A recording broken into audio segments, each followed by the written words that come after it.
नमस्कार विद्यार्थी मित्रांनो, स्वागत आहे आपल्या सर्वांचं आपल्या लाडके यूट्यूब चॅनलमध्ये. मित्रांनो, राज्यसेवा पूर्व परीक्षा 2025 ही अवघ्या काही दिवसावर येऊन ठेपलेली आहे.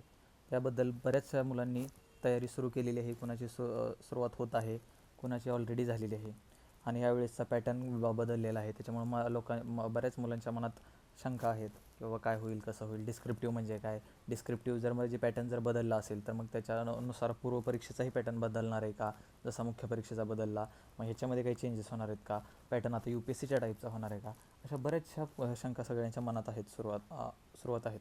तर त्या सर्व शंकांचं निरसन करेल असा एक आपण व्हिडिओ घेऊन येत आहोत की ज्याच्या थ्रू मी एक छोटासा प्रयत्न करेल की तुमच्या सर्व शंकांचं निरसन करण्याचा. ठीक आहे, तर आपण सुरुवात करूया.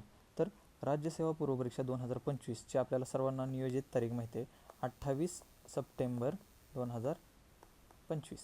ठीक आहे, या तारखेला राज्यसेवेची पूर्वपरीक्षा नियोजित आहे. ठीक आहे, आता यामध्ये प्रामुख्यानं 3 स्टेजेस होणार परीक्षेच्या. पहिली पूर्वपरीक्षा, ज्याला आपण प्रिलिमिनरी म्हणतो. दुसरी मुख्य, ज्याला मेन्स असं म्हटलं जातं, आणि जी डिस्क्रिप्टिव्ह होणार आहे. ठीक आहे, डिस्क्रिप्टिव्ह म्हणजे याची उत्तरं लिहावी लागणार आहेत. MCQ किंवा त्या टाईपमध्ये एक क्वेश्चन आणि त्याला 4 ऑप्शन असा प्रकार इथे नाही. आणि तिसरा जो टप्पा असतो याचा, तो म्हणजे मुलाखत म्हणजेच इंटरव्ह्यू. ठीक आहे, तर ह्या 3 टप्प्यामध्ये आपल्या परीक्षेचे विभाजन केलं गेलेलं आहे आणि ह्या 3 टप्प्यामध्ये राज्यसेवेची 2025ची परीक्षा होणार आहे. ठीक आहे, तर आता आपण फक्त पूर्व परीक्षेच्या रिलेटेड काय गोष्टी आहेत त्या आपण या व्हिडिओमध्ये जाणून घेऊयात. ठीक आहे, तर पूर्वपरीक्षा जी आहे ती 2 पेपरमध्ये विभागली गेलेली आहे. ठीक आहे, पूर्वपरीक्षेमध्ये 2 पेपर असतात. एक असतो पेपर 1 जो असतो GSचा, आणि दुसरा असतो पेपर 2 जो GS2 म्हटलं जातं, पण तो फेमस आहे CSAT या नावाने. ठीक आहे, तर हे CSATला जे आहे ते क्वालिफाईंग म्हणजे 1/3 मार्क मिळवावे लागतात आणि त्याच्यावर हा फक्त क्वालिफाईंगसाठी कन्सिडर केला जातो. आणि जो GSचा पेपर आहे त्याचा जो स्कोअर आहे तो ह्याच्यात कन्सिडर केला जातो. ठीक आहे, म्हणजे GSच्या स्कोअरवर आपला मेरिट डिपेंड आहे, CSATवर नाही. CSATला फक्त क्वालिफाय व्हायचं आहे. ठीक आहे, तर GSचा जो पेपर आहे तो म्हणजेच पेपर 1. ठीक आहे, पेपर 1मध्ये किती असतात, 100 प्रश्न असतात आणि त्या 100 प्रश्नाचं विभाजन हे खाली दिल्याप्रमाणे. पहिला इतिहास सब्जेक्ट बघूया. इतिहासाला 15 क्वेश्चन दिलेले असतात. दुसरा भूगोल सब्जेक्ट आहे, भूगोलचे पण 15 क्वेश्चन असतात, पण भूगोलालाच सलग जे येतात ते पर्यावरणचे 5 क्वेश्चन येतात. मग काही जण ह्याला दोघांना मिळून 20 पकडतात, तर आपण आपल्या अंडरस्टँडिंगसाठी भूगोलचे 15 पकडूयात आणि पर्यावरणचे 5, असे टोटल 20 क्वेश्चन येतात ह्याचे. त्याच्यानंतरचा पुढचा सब्जेक्ट आहे अर्थशास्त्र, ज्याला इकॉनॉमी म्हटलं जातं, त्याच्यावर 15 क्वेश्चन येतात. त्याच्यानंतरचा सब्जेक्ट विज्ञान, विज्ञानाला 20 क्वेश्चन येतात. राज्यघटना म्हणजेच इंडियन पॉलिटी, त्याच्यावर 15 क्वेश्चन असतात आणि चालू घडामोडी म्हणजेच करंट अफेअर, त्याच्यावर 15 क्वेश्चन असतात. आणि अशा प्रकारे टोटल 100 क्वेश्चनचा पेपर असतो. ठीक आहे, 100 क्वेश्चन येतात, जे की एक क्वेश्चन 2 मार्काला, असे 200 मार्क्सचा पेपर असतो, जो की आपला मेरिट डिसाईड करतो. ठीक आहे, तर इतिहास, भूगोल, पर्यावरण, अर्थशास्त्र, विज्ञान, राज्यघटना आणि चालू घडामोडी. आपण जर एक गोष्ट इथं नोटीस केली तर UPSCला पण हेच सब्जेक्ट असतात, पण UPSCला असा फिक्स पॅटर्न नसतो की एवढेच क्वेश्चन येतील म्हणून. आता जसं की इतिहासाचे इथं 15 आहेत, भूगोलाचे 15 आहेत, 5, 15, 20, 15, 15 असा जो पॅटर्न आहे तो UPSCमध्ये नाही. UPSCमध्ये व्हॅरी होत राहतो पॅटर्न, बट MPSCचं तसं नाही. MPSCचं फिक्स आहे. मग जरी MPSCनं मेन्ससाठी जरी UPSCचा pattern as it is copy केलं असला तरी हे जे आहे ते MPSCचं वेगळेपण आहे, जे आपल्याला इथं दिसून येतं. ठीक आहे, तर इतिहास, भूगोल आणि पर्यावरण ह्या प्रत्येक विषयाच्या रिलेटेड आपण त्याचा अभ्यास कसा करायचा ते समजून घेणार आहोत. ठीक आहे, तर आता तयारी कशी करायची. आता हा जो क्वेश्चन आहे की तयारी कशी करायची, तर ह्याच्यावर मला जो वाटतो पॅटर्न तो मी हा फॉलो करतो की राज्यसेवा पूर्व परीक्षेच्या आधी ह्याच्या आधी होऊन गेलेल्या आहेत. म्हणजे आता अवेलेबल वेबसाईटला जर गेलं तर आपल्याला ऑलमोस्ट 2007, 2008 तेव्हापासूनचे राज्यसेवेचे पेपर तिथं अवेलेबल आहेत. तर त्या पेपरचा की राज्यसेवेच्या ज्या पूर्वपरीक्षा झाल्या त्याच्यातल्या जे PYQ होते ते कुठल्या थीम्सवर आधारित होते. आता इथं थीम्सचा अर्थ आपण असं समजून घ्यायचा आहे की आता जर आपण एक एक्झाम्पलसाठी विषय पकडला हिस्ट्री. ठीक आहे, हिस्ट्रीचा सब्जेक्ट पकडला हिस्ट्री, तर हिस्ट्रीचा कसा विषय राहतो की हिस्ट्रीमध्ये वेगवेगळ्या थीम्स आहेत, म्हणजे वेगवेगळे इन शॉर्ट आपण त्याला चॅप्टर म्हणू शकतो. की चॅप्टरमध्ये कसं, एक तर गांधीयुग म्हणजे गांधीजींनी काय काय केलं, गांधीजींचं योगदान काय, सविनय कायदेभंग, चले जाव आंदोलन वगैरे वगैरे. ठीक आहे, दुसरी थीम आपण असं पकडू शकतो समाज सुधारक.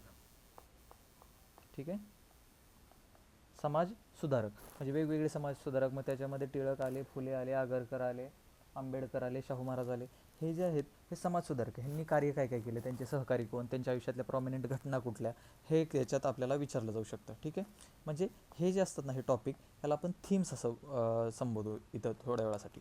मग हे जे वेगवेगळ्या थीम्स आहेत, तर त्या थीम्सवर कुठल्या थीम्सवर आधीच्या ह्याला प्रश्न विचारला गेला, म्हणजे ह्या लेटेस्ट आहे की ह्या इयरला कुठल्या ह्याच्यावर गेला, त्याच्यात बी म्हणजे नेक्स्ट इयरला त्याच्यातल्या कुठल्या थीम्स रिपीट झाल्या, त्याच्यानंतर त्याच्या नेक्स्ट इयरला कुठल्या थीम्स रिपीट झाल्या.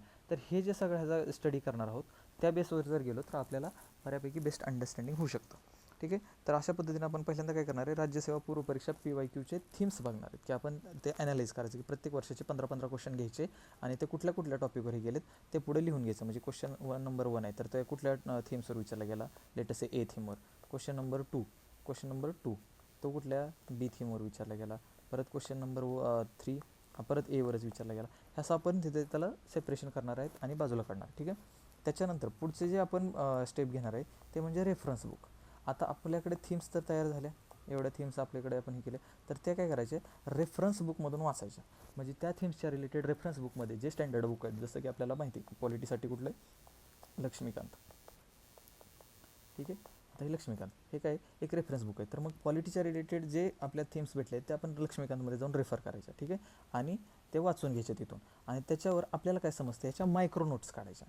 म्हणजे छोट्या ह्याच्यामध्ये जे की आता जे थीम विचारले गेले त्याच्यावर जे PYQ विचारले गेलेत त्या रिलेटेड आपण काय करायचं, त्या थीमला मायक्रो स्वरूपात म्हणजे आपल्याला सहजासहजी 1-2 सेकंदात 2 ह्याच्यात रिव्हिजन होईल अशा लेवलला त्याला घेऊन जायचं आणि त्या मायक्रो नोट्स तयार ठेवायच्या आपल्या.